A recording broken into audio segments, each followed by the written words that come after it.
MT അനുസ്മരണത്തോടനുബന്ധിച്ച് hilltop public സ്കൂളിൽ പുസ്തകോത്സവം സംഘടിപ്പിച്ചു. Hilltop public സ്കൂളും NC ബുക്സും സംയുക്തമായാണ് ജനുവരി 6-7 തീയതികളിലായി 2 ദിവസം നീണ്ടു നിൽക്കുന്ന പുസ്തകോത്സവം സംഘടിപ്പിച്ചത്. നോവൽ, കഥ, കവിത, ചരിത്രം, റഫറൻസ്, യാത്രാവിവരണം തുടങ്ങിയ എല്ലാ പ്രധാന വിഭാഗത്തിലും ഉള്ള പുസ്തകങ്ങൾക്ക് പുറമെ ചെറിയ കുട്ടികൾക്കുള്ള പുസ്തകങ്ങളുടെയും വിപുലമായ ശേഖരം പുസ്തകോത്സവത്തിൽ ഒരുക്കിയിരുന്നു.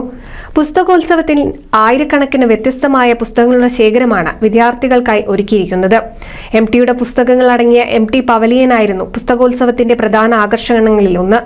ഇംഗ്ലീഷ്, മലയാളം, ഹിന്ദി, അറബിക് എന്നിങ്ങനെ വിവിധ ഭാഷകളിലായി 50-ലധികം പ്രസാധകരുടെ പുസ്തകങ്ങളാണ് പുസ്തകോത്സവത്തിൽ വിദ്യാർത്ഥികൾക്കായി ഒരുക്കിയിരിക്കുന്നത്. പുസ്തകോത്സവം സ്കൂൾ മാനേജർ മുസ്തഫ തങ്ങൾ ഉദ്ഘാടനം ചെയ്തു. ചടങ്ങിൽ പ്രിൻസിപ്പൽ ചാൻസി PK അധ്യക്ഷത വഹിച്ചു. സെക്രട്ടറി മരക്കാർ PK, അധ്യാപകരായ Chandrika C, Soumya S, Sujatha VK തുടങ്ങിയവർ പങ്കെടുത്തു. NC വിനു എടപ്പാൾ